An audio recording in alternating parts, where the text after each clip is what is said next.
కొంతమంది తప్పుడు ప్రచారాలు చేస్తున్నారు. అమరావతి మునిగిపోయింది, ఎక్కడైనా రాజధాని కడతాను. బుద్ధి జ్ఞానం ఉండాలి, ఎవడో మరి మాట్లాడు. ఏదైనా ఉంటే సహాయం చేయండి మీ వల్ల అయితే.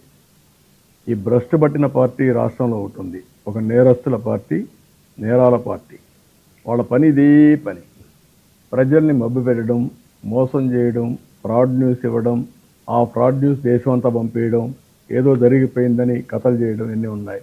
నేను చాలా స్పష్టంగా చెప్తున్నా, వాస్తవాలు రాస్తే నేనేం మాట్లాడను. తప్పుడు వార్తలు రాసేవాళ్ళు మాత్రం కఠినంగానే ఉంటాం. దాన్ని ప్రూవ్ చేయాల్సిన బాధ్యత కూడా వాళ్ళ పైన ఉంటుంది. ప్రూవ్ చేయకుండా ఏదంటిది మాట్లాడతామంటే మాత్రం మంచిది కాదు. అది గుర్తుపెట్టుకోవాల్సిన హెచ్చరిస్తున్నాం. దానికి ఏం చేయాలో చేస్తాం మేము కూడా.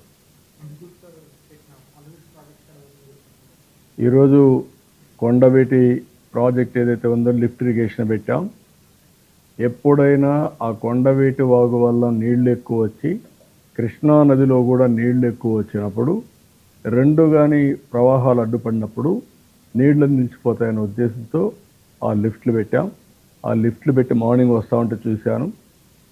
పక్కన నీళ్లు సముద్రం మారిగా ఉంది, కానీ కృష్ణా నదిలో ఈ పక్క మాత్రం ఎక్కడ నీళ్లు లేవు. That is our commitment. అదే ముందు చూపు. వీళ్ళకి ఏమీ లేకుండా నోటుకు వచ్చేట్టు వాగడం అలవాటు అయిపోయింది. ఇది కరెక్ట్ పద్ధతి కాదు.